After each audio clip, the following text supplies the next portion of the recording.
ও যাবে মামার বাড়ি, আমি যাবো হচ্ছে মাসির বাড়ি। হাই, কেমন আছো সবাই? এটা হচ্ছে ভাই ফোটার দিনের ভিডিও। আসলে কি বলো তো, সব পুজো টুজোগুলো কেটে যাওয়ার পর তোমরা একটু মন খারাপ করবে, তো তাই আমি ভিডিওগুলো একটু দেরি করেই ছাড়ছি।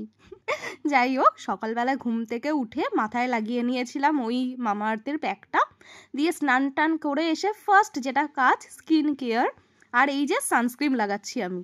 সব সানস্ক্রিন বলেছে যে খারাপ হচ্ছে, মানে ঠিকঠাক SPF নয়, তো আমি তার জন্য এই সানস্ক্রিনটাই লাগাচ্ছি, যেটা ডার্মাকো, এটা শুনেছিলাম ঠিক। আর এই যে আমি তোমাদের দেখিয়েছিলাম আমি অনেকগুলো লিপস্টিক কিনেছি, তার মধ্যে এই একটা লিপস্টিক। তো সকাল সকাল উঠে আমি রেডি হয়ে গেলাম ভাই ফোটার জন্য। ভাই ফোটা, ঠিক আছে? তুই যাবি কোথায় দিদি? মামার বাড়ি। ওকে আয়না দিয়ে দেখা যাচ্ছে ও যাবে মামার বাড়ি, আমি যাবো হচ্ছে মাসির বাড়ি। আমাকে ফটো দিতে। জামাটা কেমন হয়েছে কমেন্ট করে আমাকে বলবে। হ্যাঁ, এই জামাটা কেমন হয়েছে। তারপর আমরা সবাই বসে পড়লাম একে একে ভাই ফোঁটা দিতে। প্রথমে দিল আমার পিসির বড় মেয়ে, তারপর এই যে ছোট মেয়ে। আর এদের, আমার ভাইয়ের সাথে এর যে এত ঝামেলা হয় মানে কি বলবো। আর আমার ঘরের অবস্থা দেখে, মানে আগের ঘরের অবস্থা দেখে প্লিজ কেউ কিছু মাইন্ড করো না, কারণ আমি খুব মানে হড়বড়িতে রেডি হচ্ছিলাম।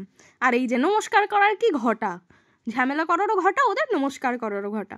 তারপর আমি দিয়ে নিলাম ভাইকে আর গৌতম দাকে ফোঁটা। আর এই যে আমি ফোঁটাও দিচ্ছি, আমিই শাঁখ বাজাচ্ছি, কারণ এখানে আর কেউ শাঁখ বাজাতে পারে না। আর পিসির ছোটো মেয়েটা পারে, মানে পুকুলি, কিন্তু ও এই শাঁখটা বাজাতে পারছিল না, বাজছিল না। তো ফোঁটা দিয়ে নিলাম আমি সবাইকে। তারপর এই যে তাঁত দেওয়ার পালা। এই তাঁতটা সবাই বলে যে এটা দেওয়াটা খুব ভালো। এই যে আমার ভাইকে মাথায় দিতে গেছি, ও মাথায় দিতে দেবে না, ওর চুল নাকি ঘেটে যাবে। তারপর ভাইকে একটু ধান ধূপ দিয়ে আশীর্বাদ করে নিলাম। আচ্ছা, আর এই তারপর মিষ্টি খাওয়াতে গিয়ে পজ হওয়ার কারণ হচ্ছে ফটো তুলছিলাম। আসলে আমি বুঝতে পারছিলাম না, ফোনটা ছিল বোনের হাতে, তো ও ভিডিও তুলছে ফটো তুলছে কিছু বুঝতে পারছিলাম না। আর এই নমস্কারের ভিডিও বা ফটো তোলা তো ম্যান্ডেটরি। আর এবারে এই যে ভাই মানে খাম কিনে এনেছে সুন্দর, ওই 1 টাকা লাগানো খামগুলো। তো মানে ও কত গুছিয়ে এবারে ভাই ফোটার টাকা দিচ্ছে। যাই হোক, তারপর ছোট দাদুকে ফোঁটা দিয়ে নিলাম। আর এই যে আমি শাঁখ বাজাচ্ছি, আমি ফোঁটা দিচ্ছি। আর এবারে মেজদাদু আসতে পারেনি, মেজদাদুর শরীর খুব খারাপ, তাই মেজদাদুর খাবারটা আমি বোনদের দিয়ে পাঠিয়ে দিলাম। বাট এবারেও আমার মেজদাদুকে ফোঁটা দেওয়া হলো না। তারপর এখানেই একে একে বড় বোন ছোট বোন মানে পুগুলি দুজনেই ছোট দাদুকে ফোঁটা দিয়ে নিল। আর আমরা ফোঁটা এবারে প্রচুর দেরি করে দিয়েছি, মানে ফোঁটা দেওয়া শেষ হয়েছে প্রায় 1:30টায়। তো তারপর আমি একটু খেয়ে নিলাম। আর গৌতম দার জন্য একটা হলদিরামের প্যাকেট অর্ডার করেছিলাম, কারণ গৌতম দা তো ভেজ। তো আর সেদিনকে যেহেতু বাড়িতে রান্না করিনি, মামার বাড়িতে রান্না, তাই তারপর রেডি হয়ে চলে গেলাম মামার বাড়ি। তো মামার বাড়িতে এতটাই আমি লেটে গেছি যে তখন বাজে প্রায় 2:10-15, আর তখন সবাই খেতে বসে গেছে। তো মামার বাড়িতে সেদিন হেভি রান্না হয়েছিল, মানে পোলাও, এই একটা তোপসে মাছের ফ্রাই, তোপসে মাছের ফ্রাইটা মা করেছিল, পোলাওটা বড় মাসি করেছিল, আর মাংস মা করেছিল, চিকেন। তারপর ওসব খেয়ে আমরা পড়েছিলাম শুয়ে, আমি আর ভাই।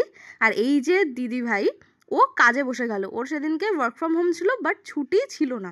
তো আমি এসে তারপর ঘুমিয়ে পড়েছি। আমি ঘুমোচ্ছিলাম যে অবস্থায়, ঘুম থেকে উঠেও দেখি ও ওই অবস্থাতেই কাজ করে যাচ্ছে, মানে নড়ছেই না, মানে কি কাজ করতে পারে। তারপর চলে এলাম মাকে নিয়ে বাড়ি।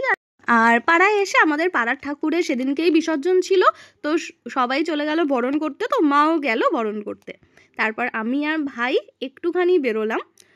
তো এই যে ঠাকুরগুলো যাচ্ছে সেটা দেখছিলাম বিবেকানন্দ রোডে গিয়ে। আর দুজনে অ্যাকচুয়ালি গেছিলাম একটু চিকেন পকোড়া খেতে। তো বেশ কিছুক্ষণ অপেক্ষা করার পর লাস্ট অবধি চলে এসছে পকোড়া, তো আমরা পকোড়া খাই। ভিডিওটা ভালো লাগলে লাইক করো, টাটা।